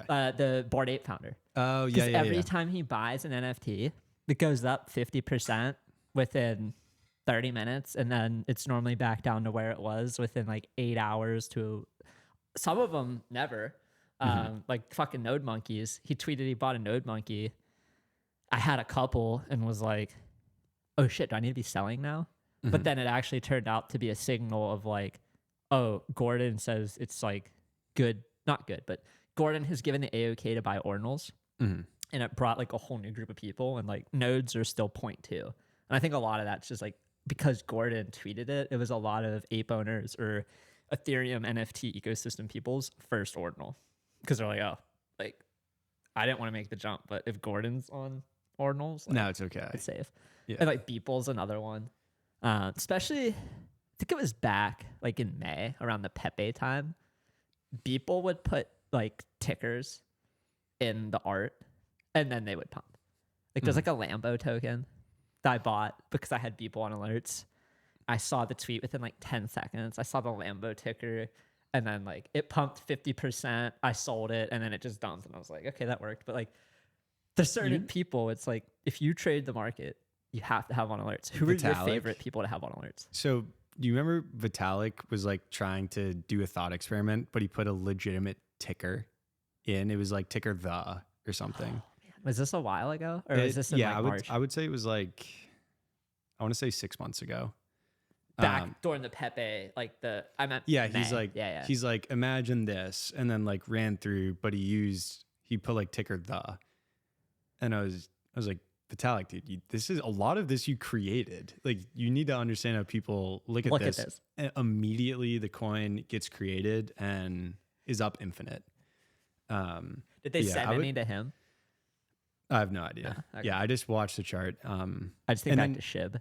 And then it was like every time he would tweet, people would just spam the replies with the. So it was like similar to Elon Doge was Vitalik tweeting and the. Yeah, I mean, Vitalik's good to have on alerts because he's not very active. I mean, he doesn't tweet often. No, so but when you want to get see one, it, yeah, you're like, oh, nice. Like, this is high signal. Kobe's a big one for me. Tasaka, Vitalik. I have Monad and Keone, of course. I have Tunes. You have me? Yeah, damn. Dude. You're like on the cusp though. I don't have you on notifications. He's on the cusp. Oh my god. Yeah, you're taking him off. That's so embarrassing. Oh, man. That's the most embarrassing part. I had to cut you for John W. Rich Kid. John W. I thought you blocked him. Oh man, who do I have? I have Quart as well. That's why I thought you said yeah. I mean, think they're Quart much is, like, more one of like the best. thoughtful, technical, like also memey, but yeah, Chiefing Za is one of my big, amazing trader. Yeah, a good friend in real life. Okay, nice. I mean, he's an amazing trader. I think about people who have. I can't imagine having Ansem on notifications. No, because people do. Like that's like having a group chat on notifications. Oh, he's prolific. Because you're getting 1,000 per day. Yeah, it's crazy. He's getting like 3 to 4x the amount of money from Twitter that I am.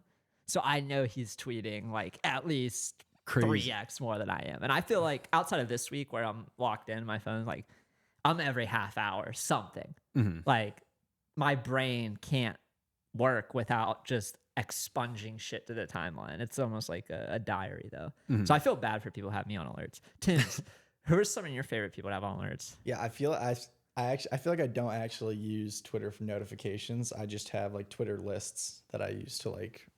I feel I spend so much time on Twitter. I feel like I see everything that gets tweeted almost, but I use lists to kind of like curate my favorite people. Do you feel like notifications is left curve and lists is kind of like at like directly in the middle? I'm a big list user, so probably. Dude, maybe. Or am I in the middle? I feel like you don't use any lists. No lists. That's crazy. How many people do you follow? Like 1,500. Okay, yeah, that's probably okay. It's 6,000. It's not okay. Yeah, it's impossible. Like you may as well not follow anybody at 6,000. Yeah. For you page is just murders and people you don't follow anyway. Mm-hmm. It's like if you're not looking at lists, you're not gonna see it. Yeah, CL's on noties too. Yeah. Oh, CL's great. I have some people I think, but I don't actually like use them to keep up. Like I remember when I started working at Delphi, I was like, oh wow, like I love working here because I'm surrounded by people that are smarter than me. And then it's like I work at Monad, and it's funny. I get to talk to like Keone and James a lot, and they're just like the two smartest people I've ever talked to. And it's just like, yeah, like I'm realizing I'm actually a mid curve in like all parts of my life. I've always felt very strongly aligned with the left. Like I know I'm not on the right. I can overcome rational monkey brain sometimes to avoid the middle, and I can just like eat glue and smoke so much weed that I can just fall perfectly to the left. I feel like that's what Memecoins, like I feel like they were left curve. They are. I still feel like they're becoming mid curve. I feel like Memecoins are becoming mid curve because so I feel like they're way too consensus. The left curve of the meme coin play is just like buy the biggest memes or like buy the best memes, and then the mid curve is like, oh well, like, you know, I'll just use a coin that I'm mid curving right now, like Popcat. Like I've bought the top of this shit, have held it down 80%. Now it's up like 3x or 4x from the lows, but like the mid curve play was like looking for meme coin beta. It's like, okay, I could just buy whiff and like I would be in the green right now if I would have just bought whiff at the same time I bought this Popcat shit. But the greedy play, the mid curve play is like, oh, I can find the better lower meme coin that's gonna go up more. And it's like, it's better just to bet on the one that already has escape velocity. Yeah. And just like, if you want, leverage trade it rather than like, oh, I'm gonna find the next one. I feel like I've seen like, I get scared of like the true shitcoin meme coins that popped up because I've never done well on them, which is probably why I think that. But two, like I've been in a bunch of group chats where they're like, oh, this is the coin, this is why we think it's good. And then you like see that there's like once you see the man behind the green curtain, it kind of ruins it. You're like, maybe this isn't actually a good financial decision. So yeah, I feel like once it becomes big enough that like the main people involved are people who adopted it, like that's kind of where it becomes safer. Yeah. And then when it's on like Binance and you can trade perps, it's like, it feels like it's too big to get upside, but it's also on the other hand, like, okay, this is very legitimate now. Yeah. Whereas it's not, what would I say? Like the less than 10 mil market cap ones, like you're just essentially burning your money, but like one of them could be 100x. We are getting close to the time, but I want to ask, how did you get the handle Intern? Because that's a pretty dope, like rare handle. Yeah. Is there a story behind it? Well, so the story, right, is I was CMS intern, yeah, right, for a number of years. And then, you know, I don't think there were any other like intern accounts before that. No, I feel like and then, you were the first intern that I started noticing other people be like the intern. Yeah. So, but then I wasn't at CMS. Yeah. And I talked to Dan and I was like, hey, so this Twitter, he's like, well, it's your Twitter. So like keep it, but like you can't, like you're working at a different company. You can't be like CMS intern. Yeah. I was like, all right. So I needed to think of, I had a few other handles I was looking at. I was like, well, you know, the cleanest is just intern. And I ended up, I like looked at the handle, and most good handles are like suspended or dead accounts. And this one, it hadn't tweeted in 2 years, but it had a company that was tied to it. And I was like, what are the chances the company is still operating? So I like went to their website and basically pulled a ticket and like posed that I like wanted to buy their services. So I got on the phone with one of the BD guys and I was like, okay, I don't want to buy anything. yeah, I'm like, just to be fully transparent, like I just am interested in the Twitter handle. Like, can you point me to the person who owns it, or like, can you help me navigate this? And I ended up meeting the guy who had it, and he was like, you know, very normal dude, like easy to talk to, actually not too far from here. And he was like, I kind of explained the situation. He's like, yeah, I mean, I don't really have any need for this. So he like helped, he helped swap it over, which was like, yeah, super generous of him. That's awesome. Yeah, he's like, I mean, you have this brand around Intern. Like, I got the handle in like 2009 and don't use it. So hold on to it. Yeah, like sure. So, well, that kind of feels good, I guess, on his end too, because he stewarded it to like, not honestly the real intern, but like somebody who wasn't just trying to take it for like a big fucking company. Like it's not like you're like with, I don't know, or like Apple, profit, or like, yeah, trying to flip it. Yeah, it was like, I mean, I have like years built up around this one thing. Like, so we need to get Tunez.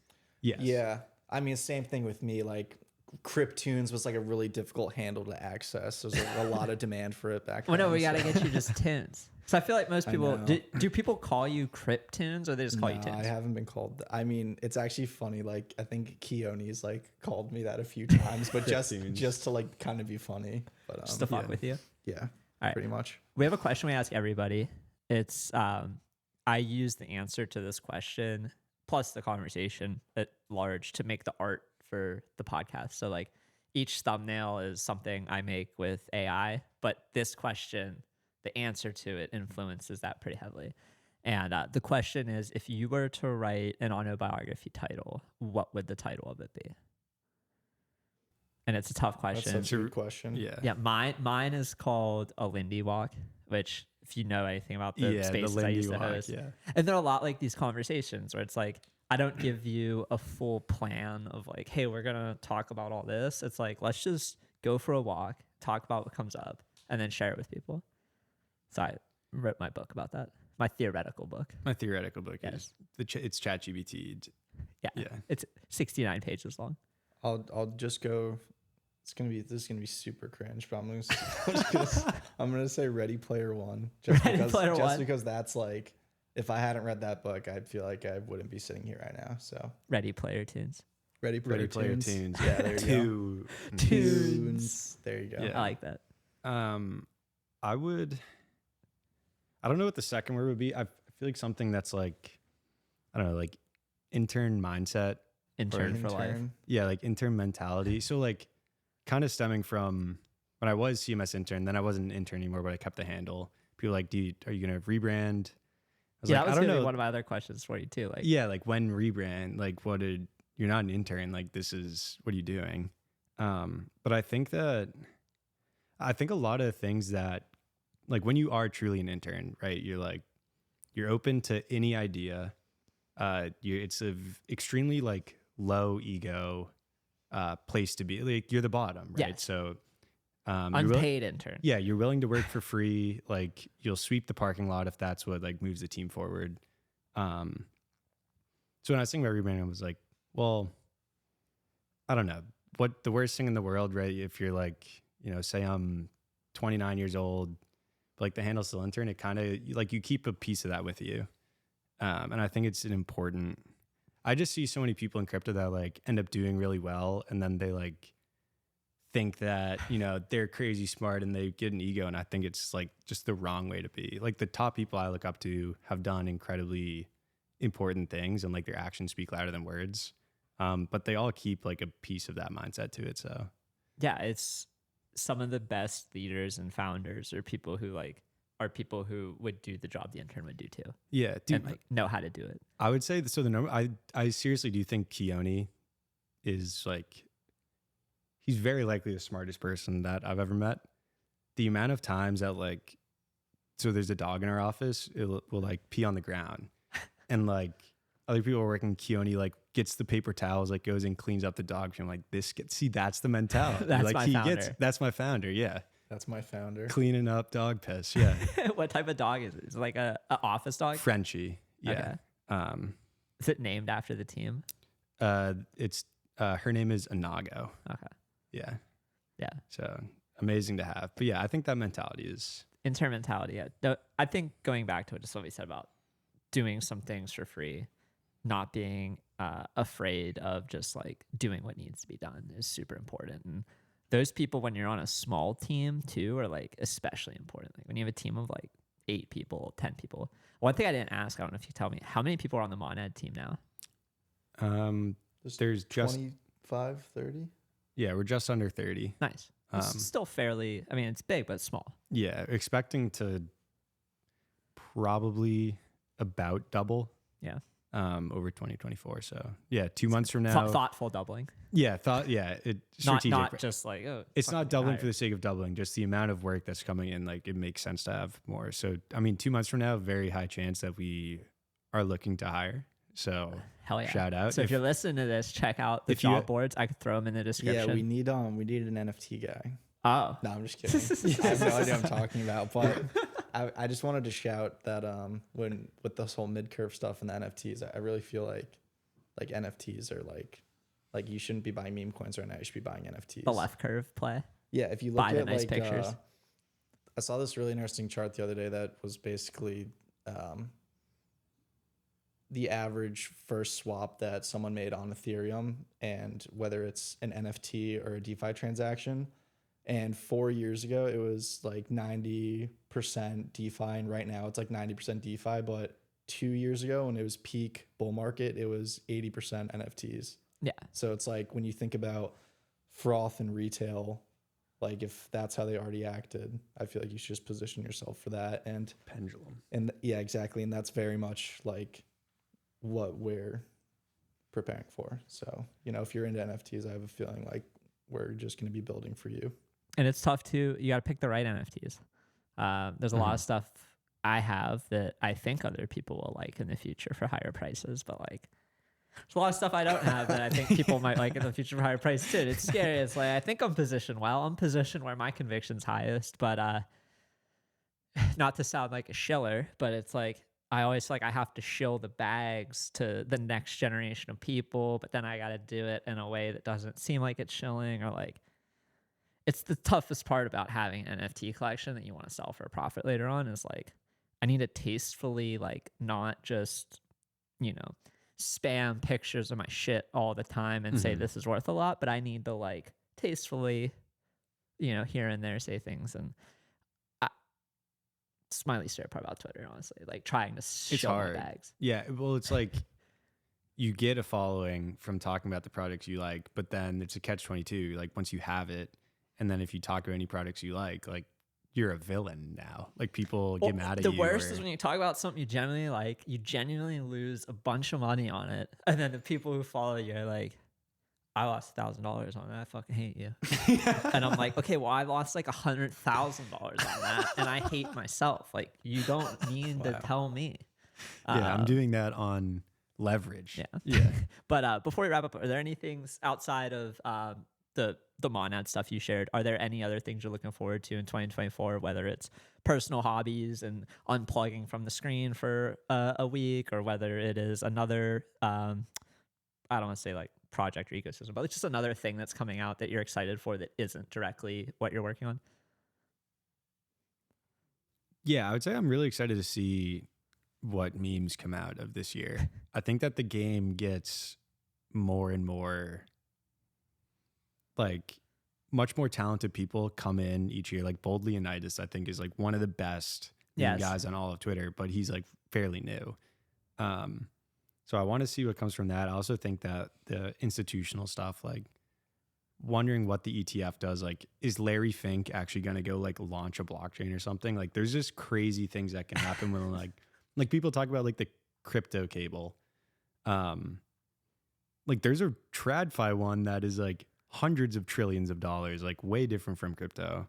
And having those guys on your team is big. So I feel like there's going to be some kind of tectonic shifts that happen in 2024. Nice. I'm excited for that.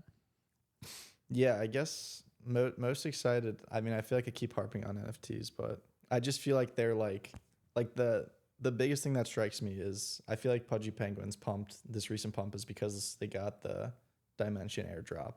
And like I think it helped, yeah.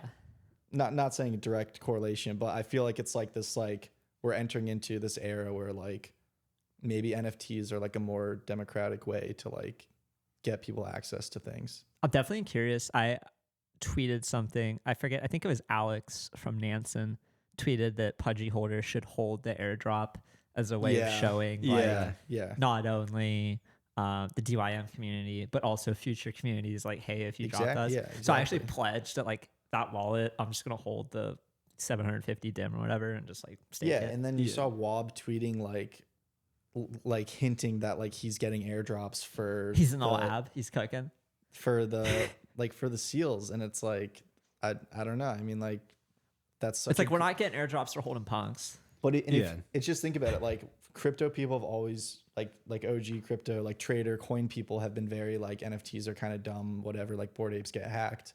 But now it's like NFTs are literally like the way that you're gonna like get some like dimension or whatever. Like that's literally the only way you could have, or I guess they did it like a whole modular thing, but it's like the same thing. It's like this meta is gonna grow and grow and grow. And then all the crypto people are gonna be so interested in NFTs because that's how you're gonna get access to whatever. And then all the NFT people are gonna be like so interested in crypto because they're like, this is so cool that we're getting all this stuff. And it's just like, I feel like 2024 is the year they like converge. And then that like sets the stage for like 2025 where it's like that's the accepted meta by the entire industry. And then like at like this like large scale, what does that look like?